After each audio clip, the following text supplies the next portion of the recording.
हम लोग श्रीमद् भागवतम के दूसरे स्कंद के तीसरे अध्याय के 17वें श्लोक को देख रहे हैं। इसका विषय है कि वाणी के वेग को संयमित करेंगे और मृत्यु को रोक दें। और वाणी के वेग को संयमित करने का अर्थ है वाणी को भगवान के यश में लगाएं। इस समय आप लोग चुप हैं, लेकिन चुप हैं किस लिए? ताकि कान से भगवान के बारे में सुन सकें। और मैं भी चुप हूँ, आप चुप हैं, हम तो इस पे हाथ नहीं खड़ा करेंगे, नहीं, चुप हैं, क्योंकि वाणी भगवान के बारे में बोलने के लिए इंगेज्ड है। तो वार्ता हो रही है, और वार्ता में आप ये भी देख सकते हैं कि दो लोगों के बीच में वार्ता होती है। दो लोग आपस में बात कर रहे हैं, तो वह भी कृष्ण के बारे में बात करके मृत्यु से मुक्त हो सकते हैं। इस पर काफ़ी कल चर्चा किए थे। अब आप लोग मेरे पीछे बार बोलिए। आयुर्हरति वै पुंसाम् आयुर्हरति वै पुंसाम् उद्यनस्तञ्च यन्नसौ उद्यनस्तञ्च यन्नसौ तस्य ऋते यच्छणो नीत तस्यर्थे यच्छणो नीत उत्तम श्लोक वार्तया उत्तम श्लोक वार्तया आयुर्हरति वै पुंसाम् उद्यनस्तञ्च यन्नसौ आयुर्हरति वै पुंसाम् उद्यनस्तञ्च यन्नसौ तस्य ऋते यच्छणो नीत उत्तम श्लोक वार्तया तस्यर्थे यच्छणो नीत उत्तम श्लोक वार्तया। आयुर्हरति, आयु को हरता है। वै अर्थात निश्चित ही, किसकी आयु को? पुंसाम, सभी इंसानों की आयु को निश्चित ही हरता है। कौन? उद्यन अस्तंच यन्नसौ, यन मतलब चलते हुए, और उद्यन अस्तन मतलब उदित होते हुए और अस्त होते हुए। असौ यह सूर्य उदित हो रहा है और अस्त हो रहा है, और सबकी आयु को व्यर्थ में छीन रहा है। मतलब आयु जा रही है और उसके कुछ बदले में आ नहीं रहा, ये अर्थ है। तस्य ऋते, उस व्यक्ति को छोड़ करके, उस व्यक्ति की आयु को छोड़ करके, यत क्षणो नीत, जिसके क्षण, जिसका समय नीत व्यतीत होता है या लेके आता है। क्या लेके आता है? उत्तम श्लोक वार्तया। जैसे अभी ये 7:30 से लेकर के 8:45 या 9 बजे तक का समय हमारे लिए क्या लेके आ रहा है? भगवान के बारे में कुछ वार्ता हो रही है, ये लेके आ रहा है। तो ये जो है, ये समय को छोड़ करके बाकी सारे समय व्यर्थ किए जा रहे हैं, व्यर्थ में छीन लिए जा रहे हैं, उसका कोई प्रयोजन नहीं मिल रहा है।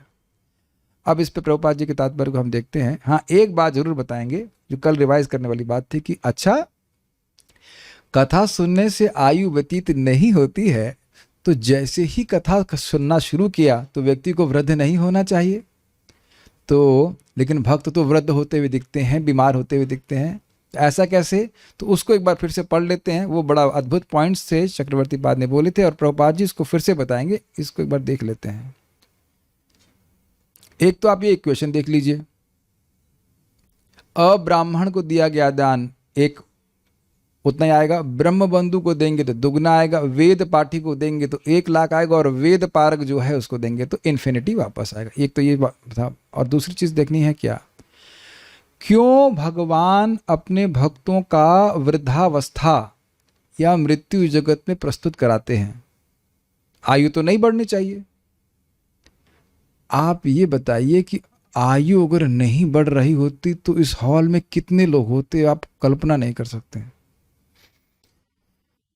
केवल जवान रहने के लिए राधेश्याम प्रभु लोग स्लाइड्स बनवाए हैं। करोड़ों का, बिलियंस का बिजनेस चल रहा है इधर अमेरिका में। कौन सी लास वेगस ना, कहाँ तो मुझे नहीं पता, कहाँ पे कोई तो है जहाँ पे लॉस एंजलिस में करोड़ों रुपए केवल झुर्रियाँ रोक देने का। तो अगर कह देते कि भागवत में आने से झुर्रियाँ रुक जाएंगी, बस देखो लोग कत्ल कर देते एक दूसरे को हमें सुनना है, करोड़ों व्यूज आएंगे। भाई ये श्लोक सुनते ही 2.3.17 सुनते ही आपकी झुर्रियाँ गायब, और दिखने लगता कि झुर्रियाँ गायब होना शुरू हो गई हैं। तब तो लोग एक एक लाइन याद कर लेते ना। तो भगवान ऐसा प्रभाव होते, दिखने नहीं देते। तो इसको फिर से हम पढ़ेंगे। यहां देखिएगा, भगवान कृष्ण द्वारा दीर्घ आयु का आशीर्वाद प्राप्त करने वाला भक्त तब भगवान का पार्षदत्व प्राप्त करता है, निश्चय ही उसकी आयु अक्षय है। समझ में आया? जिसने अपना समय भक्तों के संग बैठकर उनको दान दिया भगवान की कथा सुनने में, तो भगवान बदले में क्या देते हैं? उसको दीर्घ आयु देते हैं। दीर्घ मतलब अनंत। ये ध्यान दीजिएगा कि जो सिस्टम बनाया गया है कि अब ब्राह्मण को दान देने से उतना ही आएगा, ये कौन बनाया है? भगवान बनाए हैं। तो भगवान के पास 1,00,000 देने की क्षमता भी है और अनंत देने की क्षमता भी है। तो दीर्घ मतलब शायद नहीं समझ पाएंगे, दीर्घ मतलब 100 साल नहीं होता है, 100 इज़ वेरी इनसिग्निफिकेंट। 10,000 साल नहीं, वह भी बहुत कम। अनंत जीवन की ओर भगवान उस व्यक्ति को ले जाएंगे श्रीमद् भागवतम के श्रवण के द्वारा। कितना बड़ा लाभ है कि नहीं। जब हम पहुंच जाएंगे तब कहेंगे अरे तो सही बोल रहे थे, इसीलिए हाईलाइट किया जा रहा है। ओके। अतः इससे कृष्ण भक्त के आयु हरण का अभाव ज्ञापित होता है। उसकी आयु हरती नहीं है, वह शाश्वत जीवन की ओर जा रहा है। एवं भक्तों की वृद्धावस्था, मरण, रोग आदि भगवान की इच्छा से ही भगवान के लिए उनकी उत्कंठा की वृद्धि हेतु होता है। और इतना समय बीत गया, वृद्धावस्था आ गई, मैं भगवान की प्राप्ति नहीं कर पाया। क्या आप लोगों में कभी ऐसा नहीं आता कि अब 6 महीने हो गए भगवान का दर्शन नहीं हुआ? कल एक पूछ रहे थे, प्रभु जी आपको 14 साल हो गए या 20 साल, इतना समय से आप भजन कर रहे हो, आपको आत्मा का अनुभव नहीं हुआ? हमने कहा पहली बात तो कर ही बहुत कम समय से रहे हैं और उसमें भी अपराध प्रचुर हैं। जितना हो गया वही बहुत है, कम से कम इतना तो अनुभव होगा कि प्रसादम अच्छा लगता है। परम पूज्य कौन से महाराज जी हैं, एक महाराज जी मुझे बोलते हैं at least you have taste for prasadam. At least परम पूज्य सुभाग महाराज बोलते हैं कम से कम तुमको प्रसाद तो अच्छा लगता है। हाँ प्रसाद तो अच्छा लगता है, तो ये तो रियलाइजेशन हुआ ना।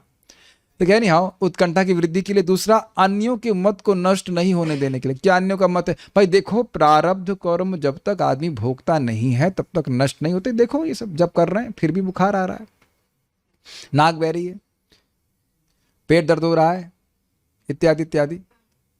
तो ज्ञानियों का मत रह जाए तो इसलिए भगवान दिखा देते हैं भक्त लोग इस प्रकार से बीमार है। प्रभुपाद जी माधवेंद्रपुरी की कथा में बताते हैं कि कैसे ईश्वर परिपालन की सेवा कर रहे थे और मृत्यु के समय, मृत्यु नहीं बोलना चाहिए, शरीर छोड़ते समय वह बिल्कुल शरीर मतलब उनका क्या कहते हैं उसको, बेड रिडन हो गए थे।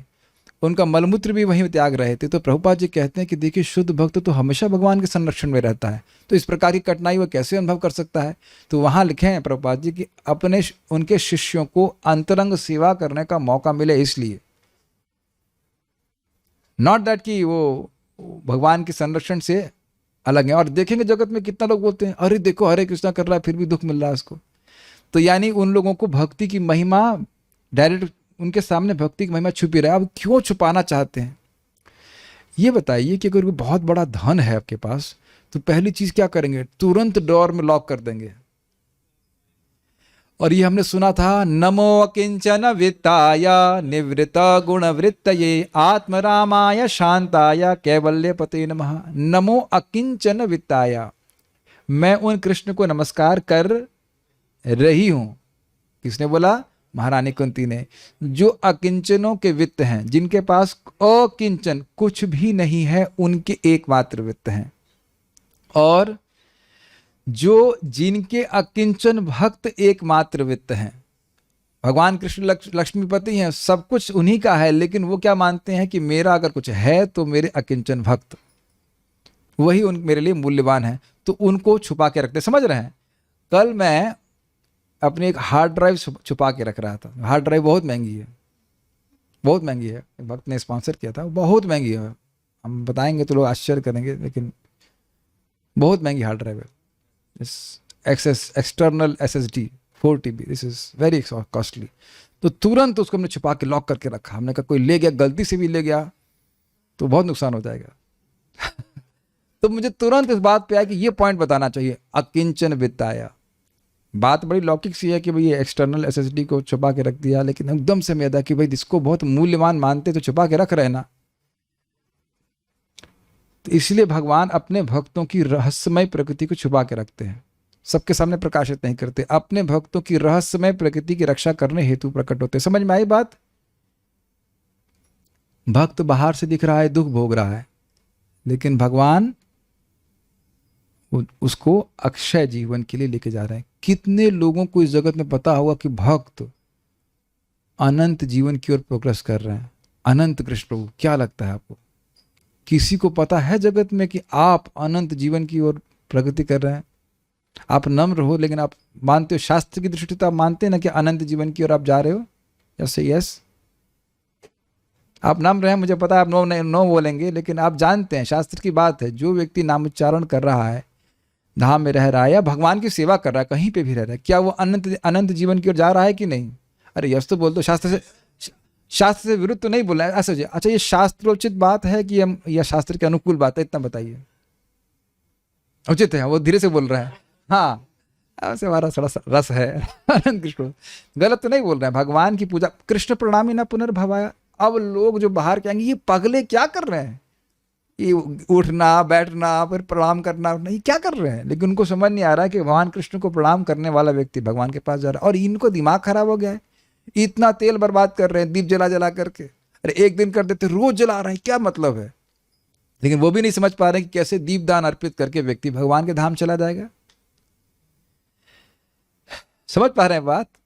बड़ी रुचिकर है। एक भक्त आज हमको बता रहे थे कि उनके घर में कोई व्यक्ति मर गया, तो उनके बोले करें, अरे इनको भेज दो कुछ दिन के लिए, 10 दिन के लिए नहीं आएंगे तो क्या होगा, अरे उनको जलाना है, जो कुछ भी करना। हमने कहा अरे भैया, ये एक नहीं कई कई वंशजों का उद्धार कर देंगे, यहाँ कार्तिक में रहकर भगवान को दीप दान कर रहे हैं। करे वो ज्ञान हमको पता नहीं है। तो हमने कहा हमसे सुनिए ना फिर। आपको नहीं पता है तो सुनिए ना।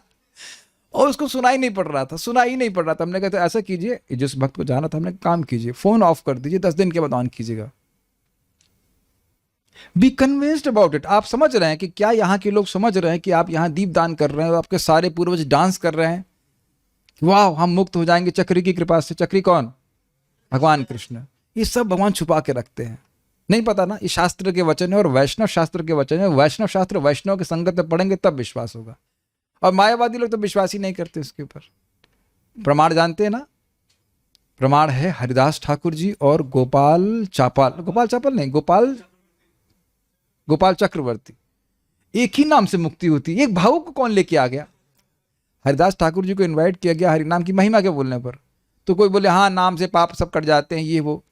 तो हरिदास ठाकुर जी कहते हैं देखिए, यह नाम का मुख्य फल नहीं है कि नाम से पाप कट जाते हैं, या क्योंकि नामाभास से ही मुक्ति मिल जाती है। तो तुरंत हल्ला करने लगा एक गोपाल नाम का व्यक्ति, ये भावुक को कौन बुलाया है? अरे तुम्हारा बॉस बुलाया है। गोवर्धन मजूमदार उसके बॉस थे, वही बुलाए थे। हरिदास ठाकुर जी बोल रहे, वो नाम की महिमा समझ रहे। तो कह रहे हैं अरे जो मुक्ति अनंत मतलब कई कई जन्मों में साधन करने से नहीं मिलती, वो नामाभास से मिलती है। अगर ऐसा नहीं होता है तो मैं तुम्हारी नाक काट दूंगा। हरिदास ठाकुर जी को ऐसा बोल दिया। तो वो नाम की महिमा अपने तर्क से समझने का प्रयास कर रहा था, नहीं हो पाया। तो हरिदास ठाकुर जी कहे हाँ अगर नामाभास से मुक्ति नहीं मिलती है तो मैं अपनी नाक स्वयं काट दूंगा। अगले ही दिन उस व्यक्ति की 3 दिन के अंदर उस गोपाल की जो सुंदर चंपक जैसे फूल जैसी नाक थी वो गलना शुरू कर दी कुष्ठ से। अपराध किया था। तो आप समझ रहे कि बाह्य लोग बहिर्मुख लोग भक्ति की महिमा नहीं समझ पाते, क्योंकि भक्तों की संगत करते नहीं, भक्तों से कुछ सुनते नहीं। ठीक है, तो भक्तों की रहस्यमय प्रकृति की रक्षा करने हेतु प्रकट होते हैं भगवान, और वस्तुतः काल अथवा कर्म आदि के कारण सृष्ट नहीं होते हैं। ठीक है, तो अब हम प्रभुपाद जी के तात्पर्य को देखेंगे। यह श्लोक अप्रत्यक्ष रूप से भक्तिमय सेवा को त्वरित करके भगवान के भूले संबंध की अनुभूति कराने के लिए मानव जीवन का सदुपयोग करने की महत्ता की पुष्टि करता है। ये थोड़ा समझने का प्रयास कीजिए। त्वरित यहाँ शब्द है, इंग्लिश में क्या लिखा? इंग्लिश को जरा देखिए रहिए, बड़े सुंदर सुंदर शब्द हैं प्रभुपाद जी के। Acceleration of devotional service. बड़ा सिंपल है, जैसे कभी ट्रेन तो पकड़ा ही होंगे आप लोग। अगर ऑटो में या टेम्पो में कहीं बैठे हुए हैं और देख रहे हैं कि अब हम टाइम से नहीं पहुंच पाएंगे, तो स्पीड तेज करते हैं कि नहीं? है कि नहीं? क्या नाम है, श्याम कृपा प्रभु, फोन साइलेंट पे रख दीजिएगा। अभी तो पहली बार आए हैं, बहुत दिन के बाद हम डांटना नहीं चाहते हैं। आज के दिवस पे एटलीस्ट आज हम प्रयास कर रहे हैं कि नहीं डांटें किसी को। तो ये चीज़ है। और देखिए, पत्नी के सामने किसी को डांट लगे तो और बुरा लगेगा, है कि नहीं? ये चीज़ नहीं ठीक कर रहे हैं। ओके, तो हम बात कर रहे थे, क्या कर रहे थे? त्वरित। तो अब जल्दी पहुंचना है, तो ये नहीं कि अब आराम से घोड़ा गाड़ी पहुंचेंगे। आपकी ट्रेन मान लो अभी 20 मिनट बाद है, अब मथुरा पहुंचना है, तो स्पीड तेज करेंगे कि नहीं?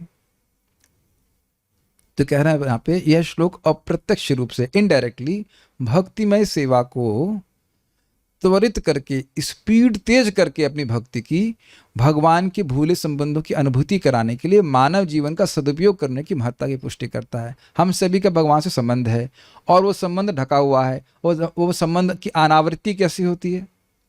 अनावृत्ति, आवृत्ति कब अनावृत्ति कैसी होती है? श्रवण कीर्तन के द्वारा हृदय शुद्ध हो जाता है और हमारे प्रेम की जागृति हो जाती है। तो सबसे तीव्र प्रभाव होता है भगवान के बारे में श्रवण करने से। तीव्र स्पीड, भक्ति में स्पीड तेज होती है सबसे अधिक श्रवण करने के द्वारा। क्या प्रमाण है? सद्यो हृदय अवरुद्ध ते त्रिकृत भी शुश्रूषु भी तत्क्षणात्। जैसे ही श्रीमद् भागवतम को सुनता है, सुनता नहीं, शुश्रूषु भी सुनने की इच्छा करता है, तो उसी क्षण ईश्वर उसके हृदय में अवरुद्ध हो जाते हैं। और वहां क्या बताया गया था? अवरुद्ध किसके हृदय में होते हैं? प्रेम रशनया धृतांग्रि पद्मा, प्रेम की रस्सी के द्वारा भगवान के चरण हृदय में बांधे जाते हैं। स्पष्ट समझ में आ रहा है? जैसे ही सुनने की इच्छा हुई तो भगवान के प्रति प्रेम जागृत होने लगा। My dear zoom devotees, are you able to follow this? Yes yes yes, सब लोग यस बोल रहे हैं, एटलीस्ट गर्दन ऐसे कर रहे हैं, लग रहा है। इतना समझ में आना चाहिए। अब एक हम आप लोगों से एक प्रश्न करना चाहेंगे कि कितने लोग शास्त्र की कोटेशन देंगे कि और किस साधन में ऐसा महिमा का वर्णन हुआ है कि भाई उसको करने की इच्छा से ही भगवान हृदय में आ जाते हैं। अनंत कहीं और है ऐसा वर्णन? भागवतम श्रवण तो है, इसके अलावा और कौन सा साधन है? आप समझ में आ रहा है कि कितना तीव्र साधन है? नहीं, मैं हरा नहीं रहा हूं, मुझे और बताए तो मैं उसको भी करना भी शुरू कर दें। नाम उच्चारण, ऑब्वियसली नाम संकीर्तन और श्रीमद् भागवत। देखिए बहुत सिंपल, करना क्या है, लक्ष्य क्या समझ लेते? लक्ष्य है भगवान हमारे हृदय में नित्य उदित रहें, भगवान हमारे हृदय में प्रेम रहे और भगवान नित्य हम उनका दर्शन करते रहें। और यह कैसे होगा? श्रीमद् भागवतम के श्रवण कीर्तन के द्वारा प्रबल रूप से। 5 जगह भक्ति हम जानते हैं, लेकिन इसमें सबसे प्रमुख है श्रवण कीर्तन। इसीलिए भागवत में बार बार श्रवण कीर्तन पे जोर दिया गया। अब अगर आपको याद है कि नहीं याद, हमको पता नहीं, लेकिन जो नारद मुनि की कहानी को सुने हैं, तो नारद जी की कथा में प्रभुपाद जी बताते हैं कि नारद जी को जो भगवान के प्रति प्रेम 4 महीने में प्राप्त हो गया, वह मंदिर में अन्य सेवाएं करते हुए व्यक्ति को काफी समय लगता है, लेकिन bye acceleration of devotional service, जहां पे लिखा है त्वरा स्पीड, श्रवण कीर्तन किया और वो कुछ नहीं किए, भक्तों का संगति किए और संगति में वो श्रवण कीर्तन किए, तो 4 महीने में कृष्ण प्रेम की प्राप्ति हो गई। हम लोग पढ़ा चुके हैं सब, चक्रवर्ती पाठ टीका में एकदम स्पष्ट, 4 मंथ्स। और यही चीज हरिदास ठाकुर जी बताए हैं, सेम त्वरा। निरंतर लो कृष्ण नाम करो तुलसी सेवन, अचिरात पावे तुम्हें कृष्णेर चरण। निरंतर तुम भगवान का नाम उच्चारण करो और तुलसी जी की सेवा करो, तुम बहुत जल्दी कृष्ण की प्राप्ति करोगे। त्वरा समझ रहे हैं? यानी कि मानव जीवन बहुत बहुमूल्य है और इसमें स्पीड लानी है भक्ति में। ये नहीं है कि धीरे धीरे चलेंगे। एक बार एक व्यक्ति ट्रेन पकड़ने जा रहा था, तो रास्ते में व्यक्ति को पूछा, ये स्टेशन कितना दूर है, कितना समय लगता है स्टेशन पहुंचने में? तो उसने कहा कि डिपेंड करता है कि आपकी स्पीड कितनी है। तो कहे कि हम भगवान के पास कब पहुंचेंगे, तो निर्भर ये करता है कि हमारी स्पीड कितनी। तो स्पीड कैसे तेज करेंगे आपको स्पष्ट समझ में आ रहा है,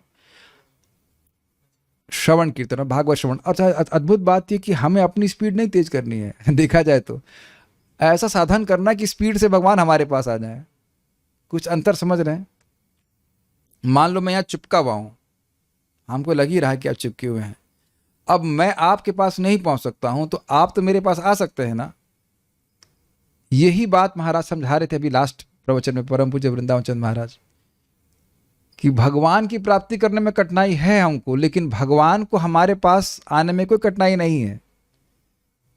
तो बुद्धिमान व्यक्ति वो साधन करेगा जिससे भगवान आ जाए।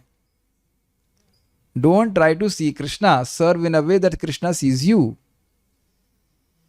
और भगवान बोल रहे हैं ना कि ना हम तिष्ठामि वैकुंठे योगिनाम हृदयेषु वा मद भक्त यत्र गायन्ति तत्र तिष्ठामि नारद। हे नारद जी, मैं वैकुंठ में निवास नहीं करता हूँ वैकुंठ में, तो वैसे नहीं, और योगियों के हृदय में भी करता हूँ लेकिन वैसे नहीं, लेकिन जहां भक्त मेरा श्रवण कीर्तन करते हैं वहां मैं बैठा रहता हूँ, इसीलिए कथा में सुख मिलता है। तो आप समझ रहे हैं कि भक्ति में स्पीड कैसे हो। अब बताइए कोई सेमिनार की जरूरत है? How we can progress in devotional service 2.3.17 को घोंट लीजिए। लेकिन दिक्कत यही कि कथा नहीं श्रवण करते हैं, तो कैसे मालूम चलेगा कि कथा श्रवण के द्वारा एक्सेलरेशन होता है? लॉजिक पकड़े आप?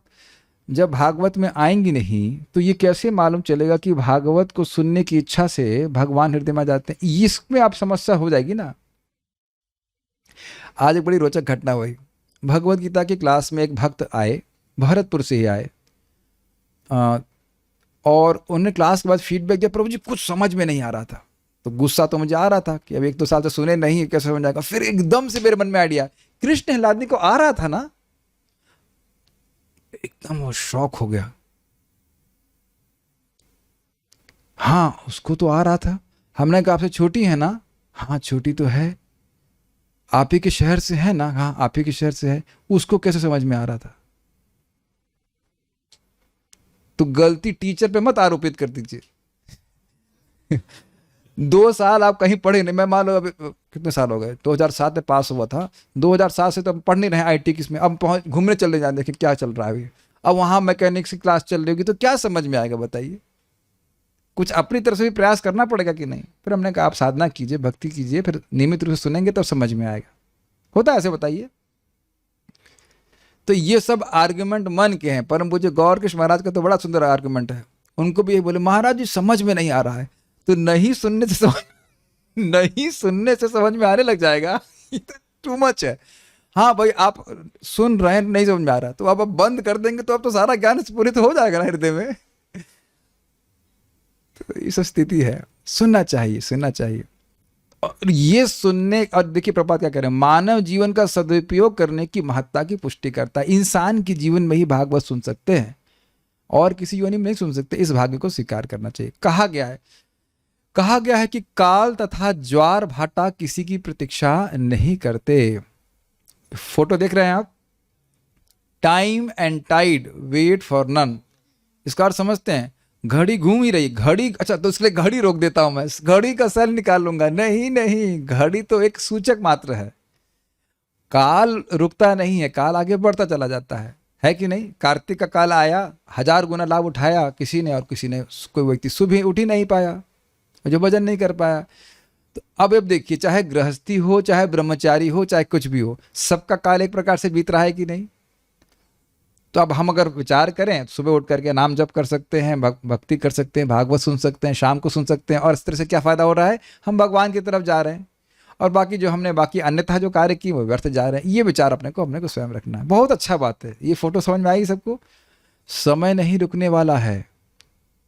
और एक और बात ध्यान देने वाली, बहुत अच्छी बात परम पूज्य राधा गोविंद महाराज बात को बोलते हैं कि देखिए ये धारा है, समझ पा रहे हैं? ये धारा रुकने वाली नहीं है।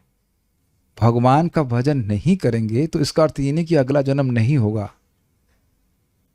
या तो सतोगुणी होंगे तो ऊपर जाएंगे, रजोगुणी होंगे तो मनुष्य जीवन प्राप्त करेंगे, तमोगुणी होंगे तो निम्न योनि को प्राप्त करेंगे। We can not break it. बस भगवान के पास चले गए, भगवान के पार्षद बन गए, तभी रुक सकते हैं।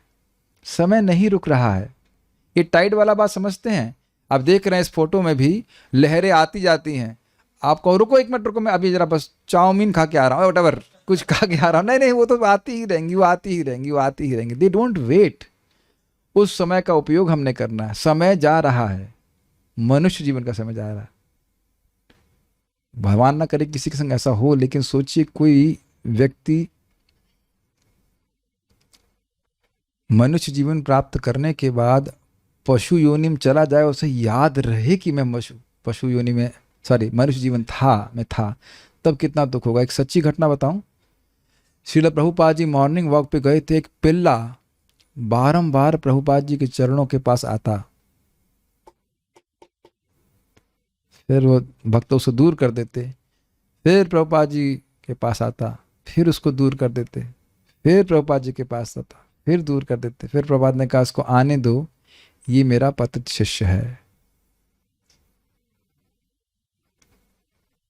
और तो फिर उसके कुछ उधार प्रभुपाद जी व्यवस्था करे होंगे, but we should not do like this. Obviously वो भी आगे फिर जन्म मिलेगा उनको मनुष्य जीवन का, जो कुछ भी है, लेकिन you have to be careful about it. तो ये वेट नहीं करेगा किसी के लिए। अतएव सूर्योदय से लेकर सूर्यास्त तक का समय व्यर्थ ही बीतेगा यदि इसका उपयोग आध्यात्मिक मूल्यों की पहचान के लिए नहीं किया जाता। हाँ, जीवन काल के किसी अंश के नष्ट हो जाने पर कितनी भी स्वर्ण राशि देकर उसकी भरपाई नहीं की जा सकती।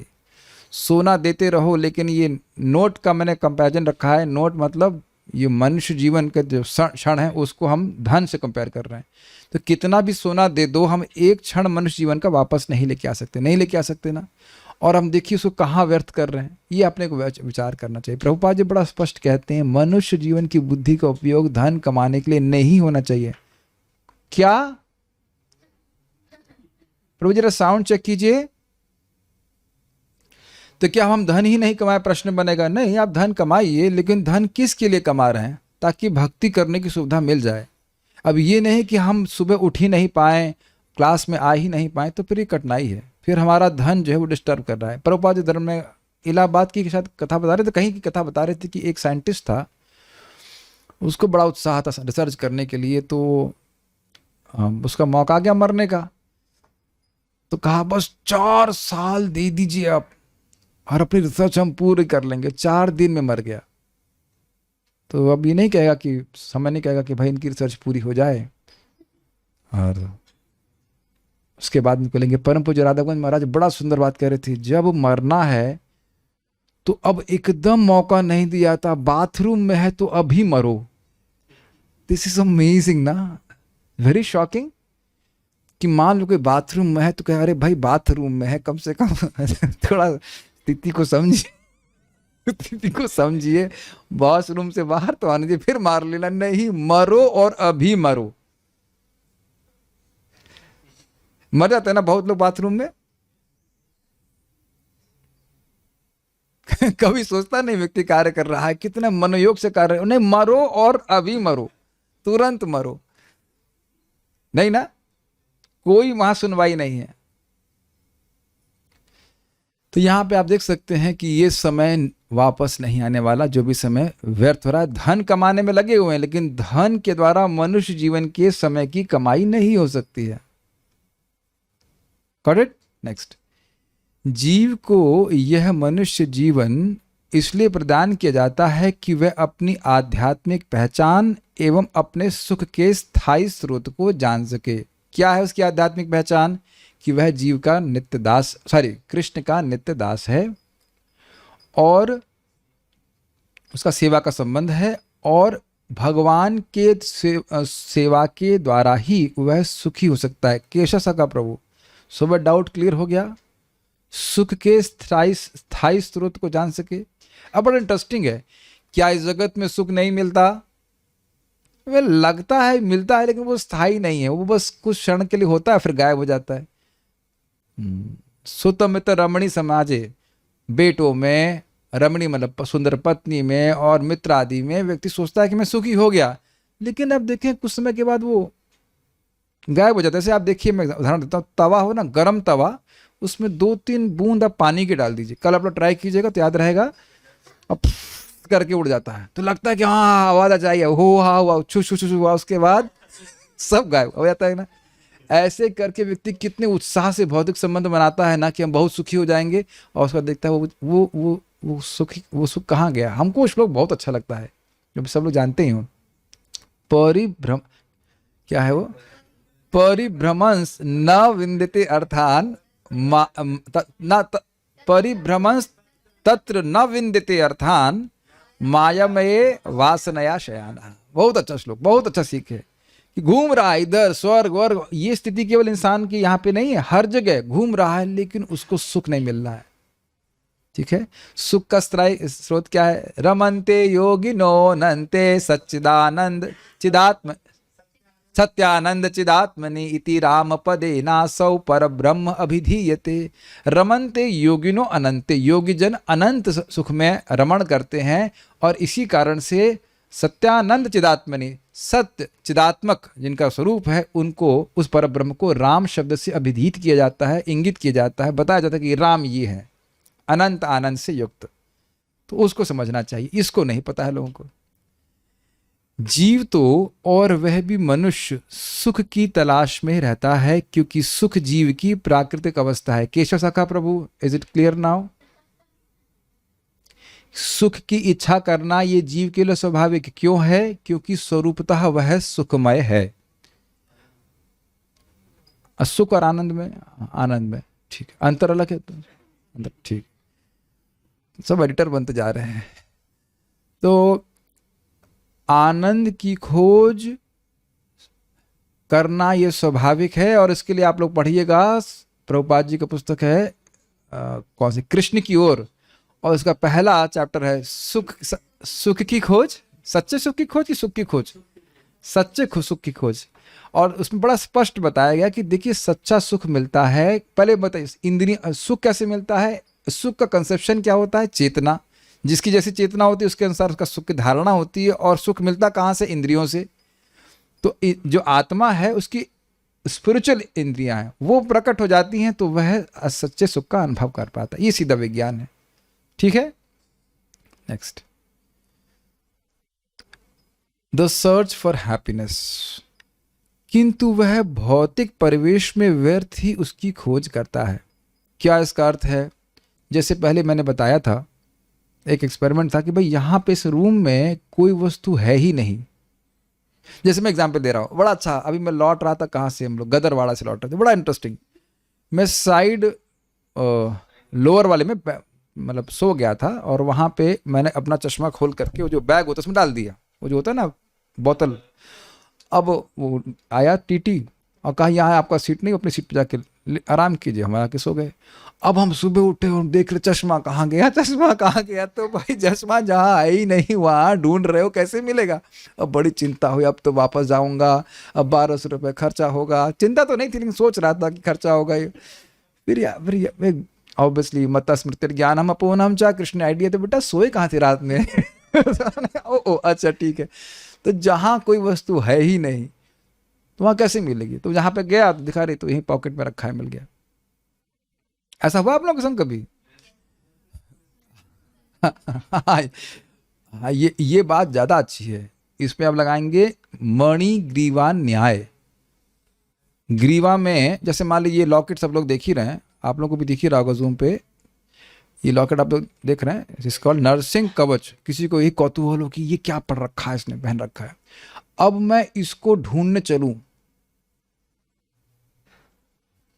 है गले में, लेकिन अब दुनिया जहान में ढूंढ रहा हूं तो कि मिलने वाला है? नहीं मिलने वाला है। ऐसे ही भगवान का प्रेम अगर हृदय में जागृत है तो भगवान की कोई भी भक्ति असीमित सुख देने वाली, ये लोगों को पता नहीं है, इसलिए उधर प्रयास करते नहीं है, और इस कारण से वह सुख को बाहर खींचते रहते हैं, जबकि सुख नहीं है, अपितु सब तरफ क्या है? दुख। क्या प्रमाण है?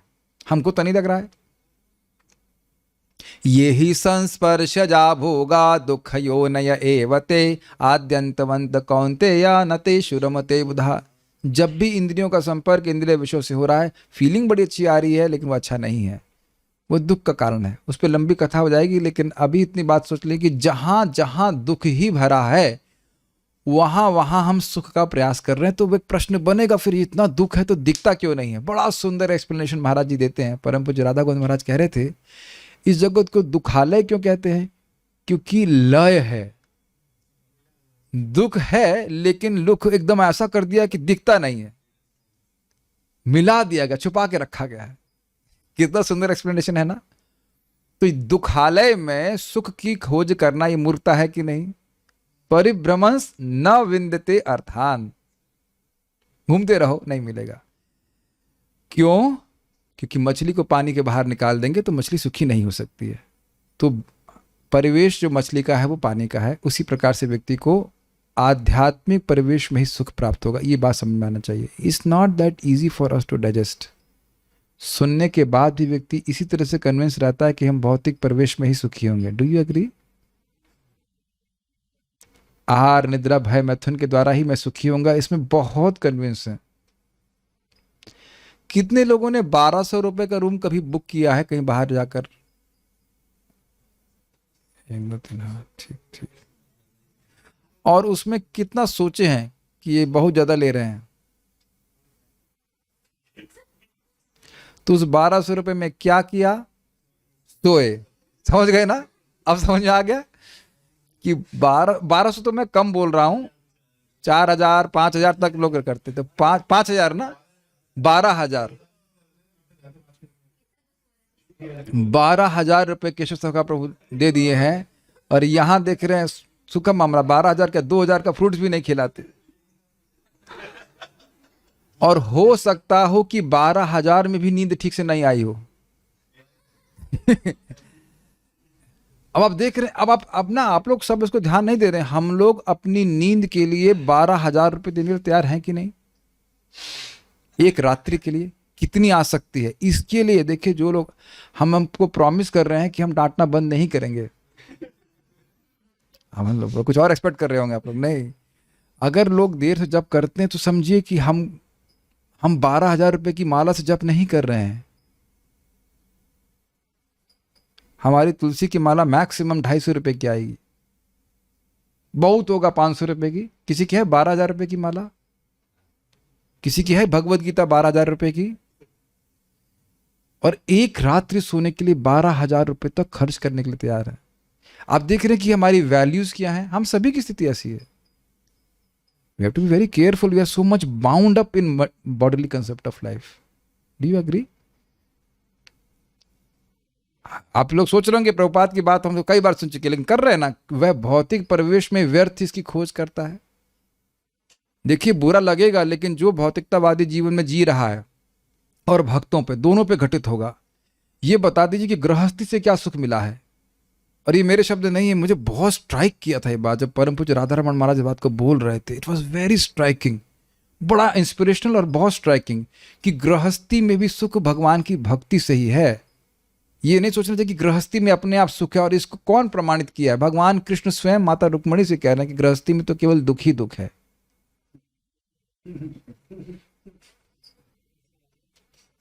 आप लोग कृपया चैप्टर 61 कृष्णा बुक का पढ़ लीजिए।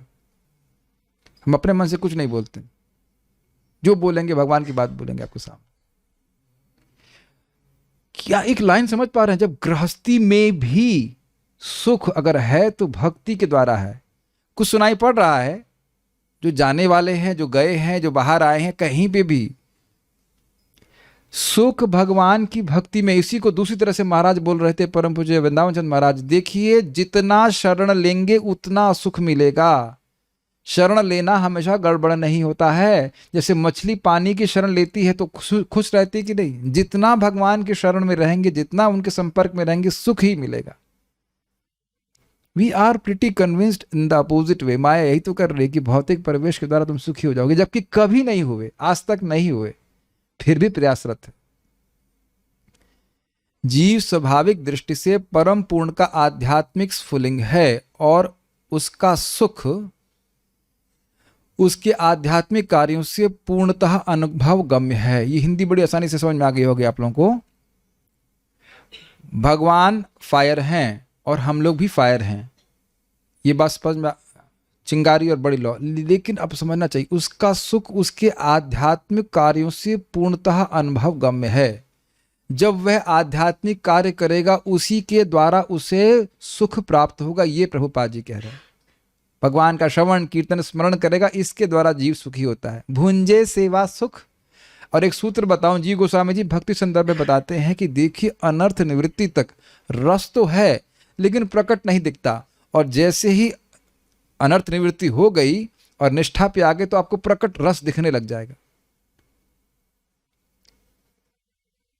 जैसे हमने कुछ लोग जानते हैं, नहीं एग्जाम्पल हम दे सकते हैं, अब पता नहीं मानेंगे कि नहीं मानेंगे। हम कुछ लोगों को देखे हैं कि जो भूत हटा देते हैं, लेकिन एक व्यक्ति को मिले जो भूत हटाते भी हैं और भूत दिखाते भी हैं।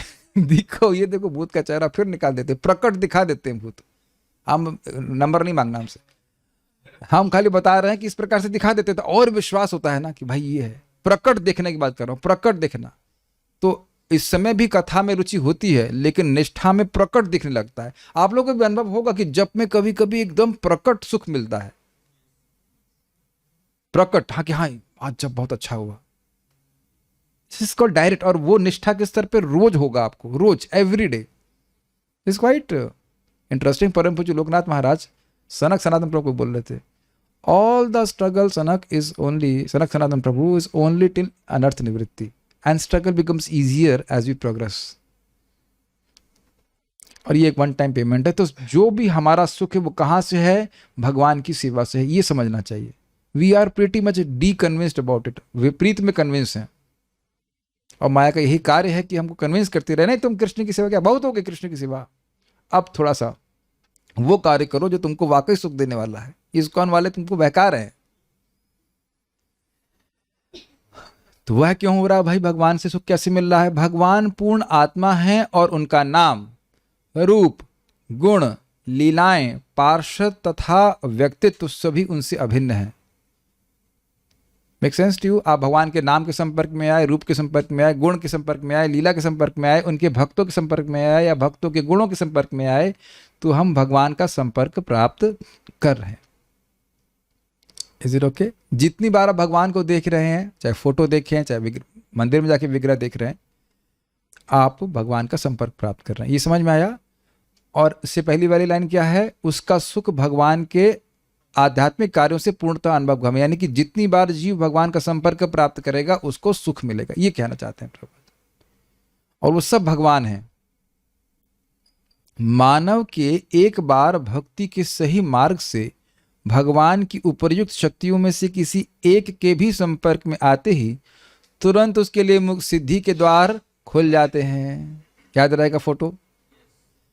तो यानी कि अगर कोई व्यक्ति श्रीमद् भागवतम को श्रवण कर रहा है या भगवान के विग्रह का दर्शन कर रहा है या जाप कर रहा है, ये तुरंत ही उसकी मुक्ति का मार्ग खुल जाता है। एक बार एक भक्त हमारे ऑफिस में आए और दूसरे भक्त को प्रीचिंग कर रहे थे कि देखो ये मंदिर में दर्शन से कुछ होता नहीं है, यहाँ आओ तुम सुनो। हमने कहा देखिए, भक्तों के पास आकर के भगवान के बारे में सुनने की महिमा है, लेकिन आप ये मत कहिए कि भगवान के दर्शन की महिमा नहीं, ये आप अपराध कर रहे हैं।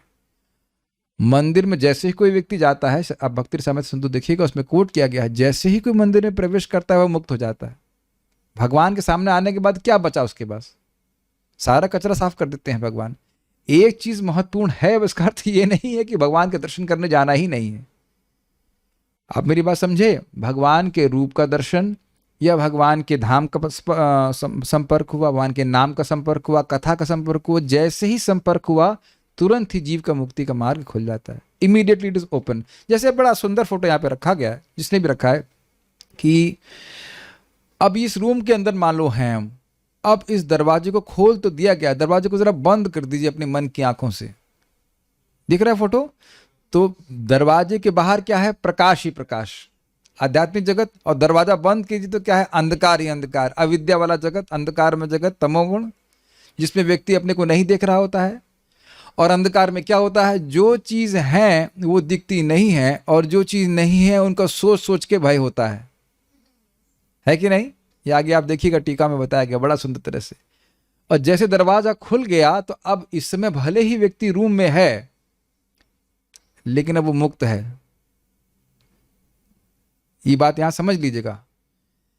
दरवाजा बंद था तो नहीं जा सकता था, लेकिन दरवाजा खुल गया तो अब वो चलना शुरू किया है। अच्छा, दरवाजा खुल गया, ठीक है, 1 2 1 2 1 2 1 2 1 2 1 2 1 2 1 2 करके बाहर चला जाएगा। ये बात यहां समझ लेंगे आप,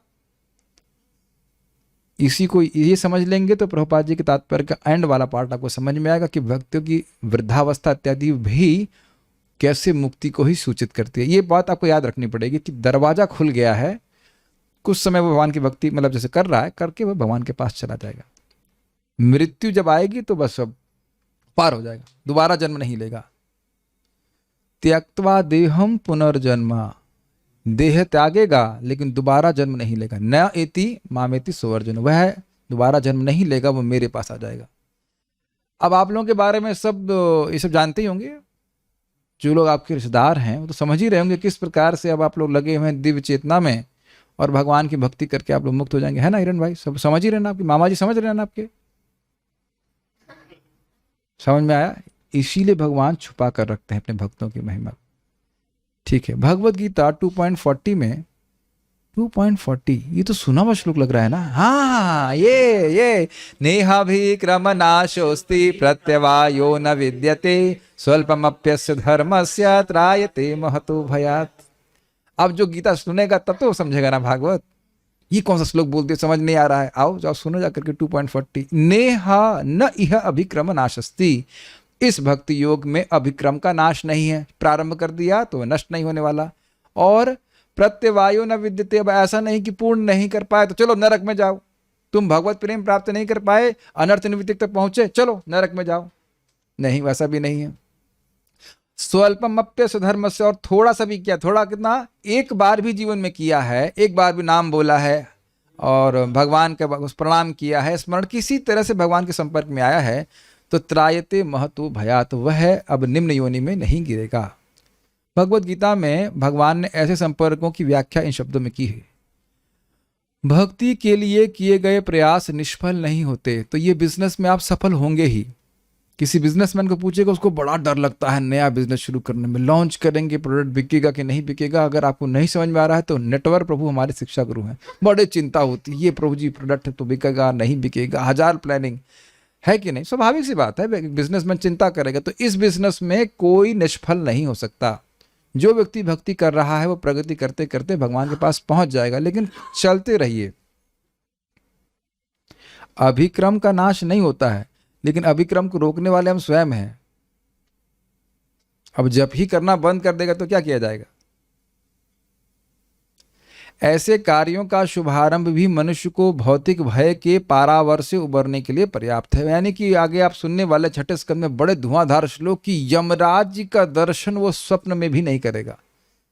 यद्यपि उसने भगवान की महिमा पूरी समझी नहीं है, अनुभव नहीं किया है, लेकिन अब नाम उच्चारण कर रहा है तो यमराज जी को स्वप्न में भी नहीं देखेगा। और दूसरा अर्थ है कि यमराज जी भी स्वप्न में कभी नहीं देखेंगे कि उस भक्त के पास जाएं। बहुत अच्छे अच्छे अर्थ हैं, वहां तो हम सुनेंगे। तो इतना अच्छी बात है, और उदाहरण आप अजामिल का जानते हो। अब बड़ा इंटरेस्टिंग है, जिस प्रकार उच्चतम क्षमता की औषधि नसों के माध्यम से इंजेक्शन लगाते ही सारे शरीर पर अपना प्रभाव दिखा देती है, उसी प्रकार भगवत भक्त के कर्ण कुहरों में प्रविष्ट होने वाली भगवान की कथाएं बड़ी तेजी से कार्य करती हैं। समझ में आ रहा है प्रभुपाद उदाहरण क्यों दे रहे हैं? क्यों कहना है कि भाई कोई व्यक्ति कहेगा तो कान से सुन रहा है ना वार्ता, पूरा शरीर अमर कैसे हो रहा है ये बताइए।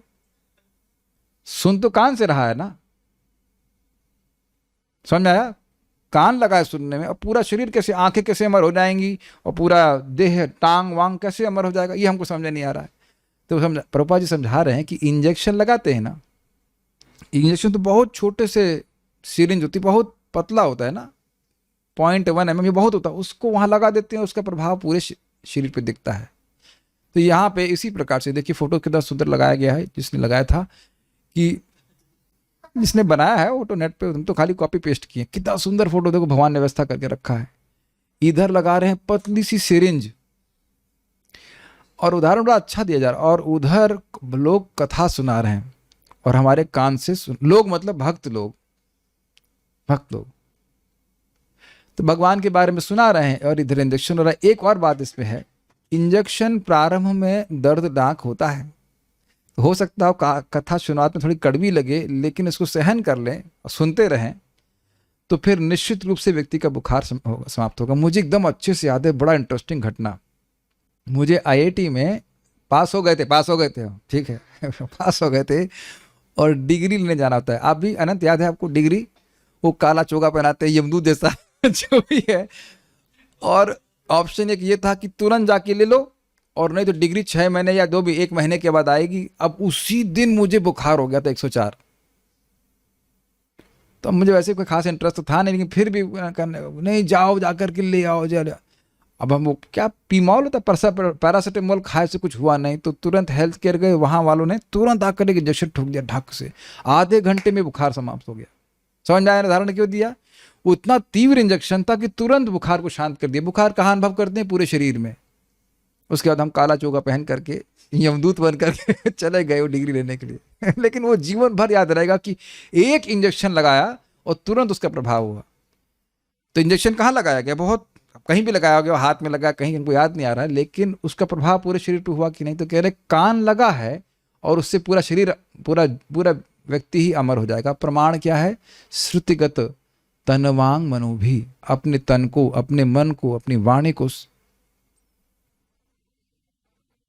वही तो श्लोक है ना, ज्ञाने प्रयास मुदपस्य नमंत एवा जीवंत सन मुखर भवदीय वार्ताम स्थाने सितः श्रुतिगतम तनुवांग मनो भी, ये प्रायश्यो जित जितो प्रसिद्ध स्त्रीलोक्यम।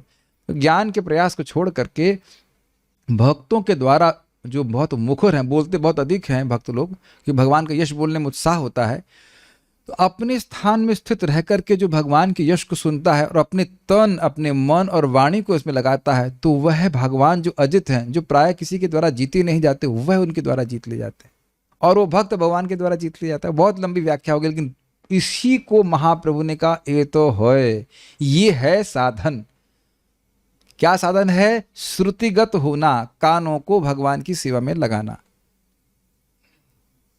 ये बड़ा मुश्किल होता है समझना कि सेवा का स्वरूप क्या है। सेवा का स्वरूप है कि हम भगवान अपने सेवक को सुखी करें। तो सबसे अधिक सुखी होते हैं भगवान जब उनके बारे में हम सुनते हैं, वो भी श्रीमद् भागवत सुनते हैं, और उसके बदले में भगवान क्या देते हैं? अनंत जीवन। ठीक है, तो इस प्रकार से कानों से सुनिए। नेक्स्ट, दिव्य कथाओं का श्रवण द्वारा पान करने का अर्थ है पूर्ण अनुभूति। जिस तरह वृक्ष के किसी अंग में फल लगने का अर्थ है पूरे वृक्ष का फलित होना। ये समझिए। अब ऊपर की फोटो में आप क्या देख रहे हैं? अनार का पेड़ जिसमें एक फल आया है। दो कहां दिख गए आपको भाई? ओहो, वो नहीं, वो बैकग्राउंड है। वो बैकग्राउंड। चलिए, हमको इससे अच्छी फोटो नहीं मिली, तो ये एक फोटो है, इसमें दिखा रहा है कि एक अनार का फल है। चलो दो मान लिया। लेकिन हम एक के उदाहरण के रखना चाह रहे थे। और दूसरा देख रहे हैं आप कि लदा पड़ा है अनार के फलों से।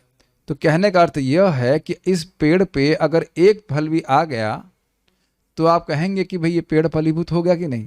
तो उसी तरह से पूरे मानव जीवन को आप क्षणों में डिवाइड कर लें, और वो क्षण क्या है? विभिन्न शाखाएं हैं। तो उस शाखा में कभी एक क्षण के लिए भी कृष्ण के बारे में सुना है तो हमारा जीवन सफल हो गया। तो अब जैसे भी वही क्लास के बाद प्रसाद दिया जाएगा, तो अब एक एक छटाक प्रसाद दिया जाएगा। एक एक जो भी बना है, वो शायद कुछ प्रसाद बनाया गया है, यानी बैठा खिलाएंगे, एक एक दाना दिया जा रहा है। एक एक, जो हम बोलना नहीं चाह रहे थे, जो भी दिया जा रहा है, तब भी कहा जाएगा ना प्रसाद दिया जा रहा है।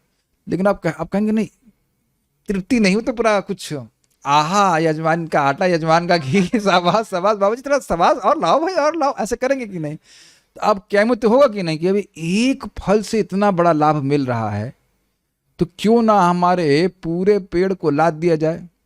हरे कृष्णा कृष्णा कृष्णा हरे हरे, हरे राम राम राम हरे हरे। समझ में आया? ये है उद्देश्य कहने का कि एक क्षण भगवान की सेवा में लगा है तो इतना बड़ा फायदा है कथा सुनने में। तो सारे क्षण लगा दें, या एटलीस्ट खूब सारे क्षण लगा दें, तब तो कितना फायदा होगा। ये कल भी चर्चा कर चुके थे, समझ में आ रहा होगा। तो अब क्या कह रहे हैं? सुखदेव गोस्वामी जैसे शुद्ध भक्त के संग में की गई है क्षण मात्र की अनुभूति मनुष्य जीवन को अमरत्व प्रदान करती। समझ में आए? एक क्षण भक्तों के संग में आकर कथा सुनी है तो बदले में भगवान अमरता प्रदान करेंगे। अमर मतलब इनफाइनाइट समय देंगे। अब उसको प्रभुपाद जी डोनेशन के द्वारा बताएंगे। तो आप कहेंगे कि आप सुखदेव गोस्वामी हैं। हम सुखदेव गोस्वामी तो है ही नहीं, इसमें कोई मतलब ही नहीं कहने का। लेकिन प्रभुपाद जी परमहंस हैं, और सुखदेव गोस्वामी जी के शब्दों को आप नहीं सुन रहे हैं भागवत में, उनको रिपीट कर रहे हैं हम लोग, और उसके द्वारा उनकी संगति प्राप्त होती है। जीव गोस्वामी जी बड़ा स्पष्ट लिखे हैं भक्ति संदर्भ में कि जिस वैष्णव की कृति आप पढ़ते हैं उसका संगत प्राप्त होती है। आपने पढ़ा है इस बात को? दिस इज बड़ा, मतलब मैं अनंत को पूछ रहा हूँ, अगर आपको ध्यान होगा तो उसमें है लिखा हुआ स्पष्ट, जिसकी आप कृति पढ़ते हैं उसकी संगति प्राप्त होती है। तो परम पूज्य राधा गोविंद महाराज के प्रवचन में कह रहे थे, हम लोग का बड़ा भाग्य है कि हम सुखदेव गोस्वामी सुन रहे हैं। हम बहुत बड़े बड़े लोगों से भागवत सुन रहे हैं, सूत गोस्वामी से सुन रहे हैं, परीक्षित महाराज के उद्गार सुन रहे हैं, कुंती महारानी की से सुन रहे हैं, कि नहीं? गोपियों से सुन रहे हैं, जो भी आगे दशम स्कंद सुन रहा है, यशोदा मैया से सुन रहे हैं, नंद महाराज की बातें सुन रहे हैं। ये डायरेक्ट उनसे अभिन्न है ये सब बातें। Is it okay? यस। और फिर प्रभुपाद जी के तात्पर्य किसने लिखे हैं? हाँ, simple, very simple answer, Prabhupada ji ने लिखे हैं। तो प्रभुपाद जी के तात्पर्य पढ़ करके हम उनका संगति प्राप्त कर रहे हैं।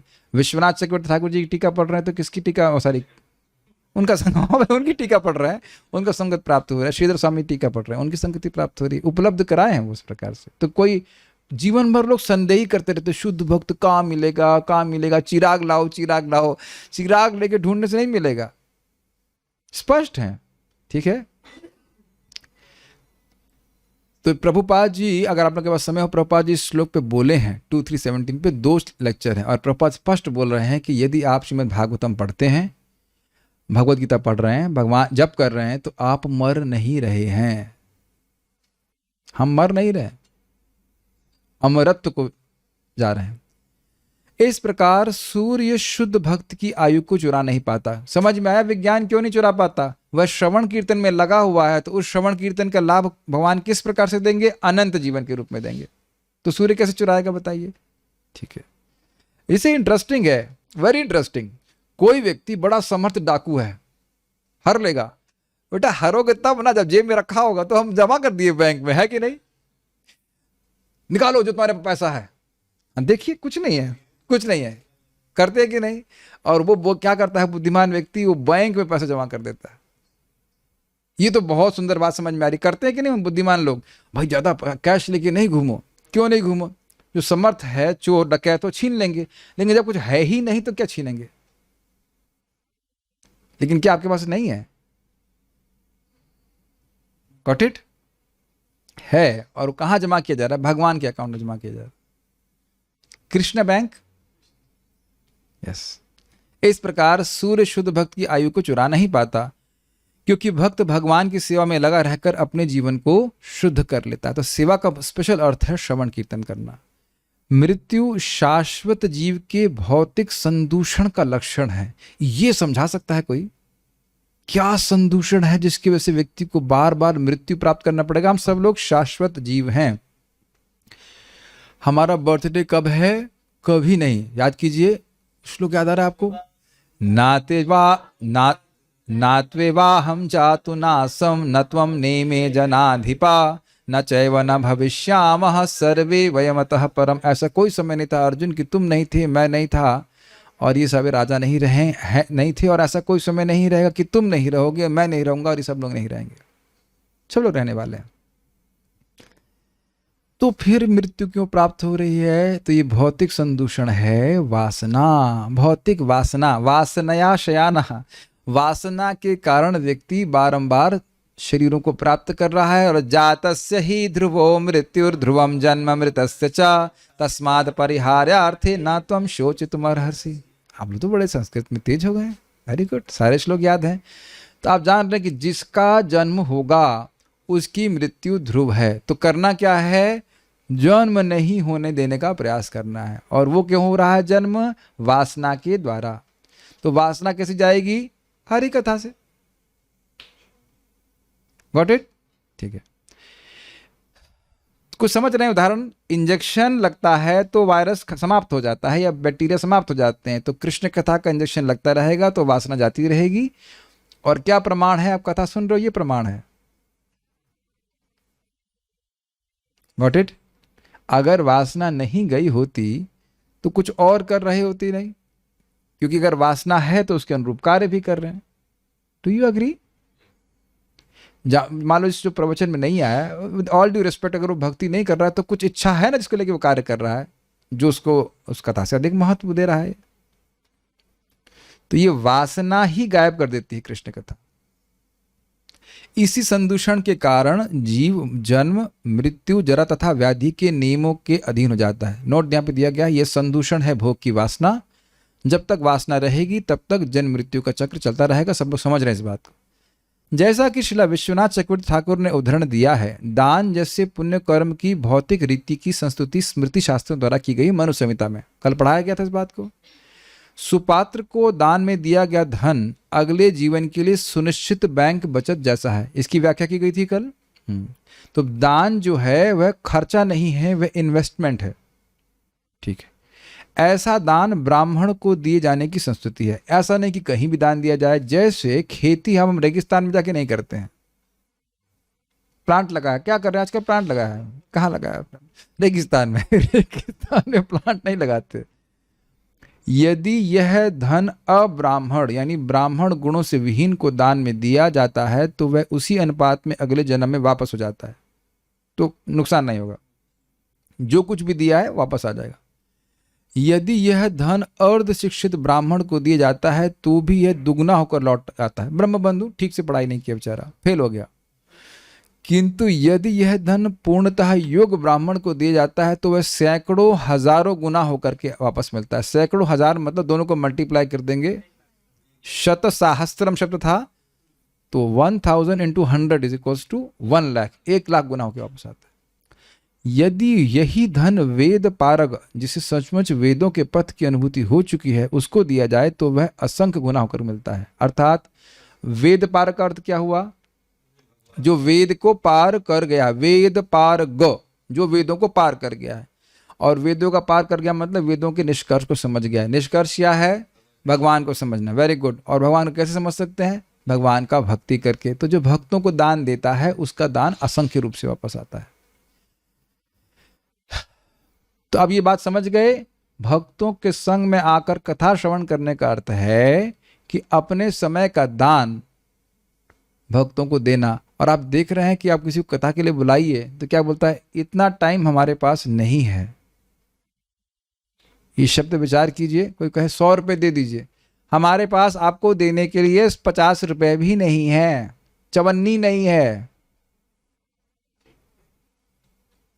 तो कुछ समझ रहे हैं ना कि कथा में आने का मतलब है अपना समय देना।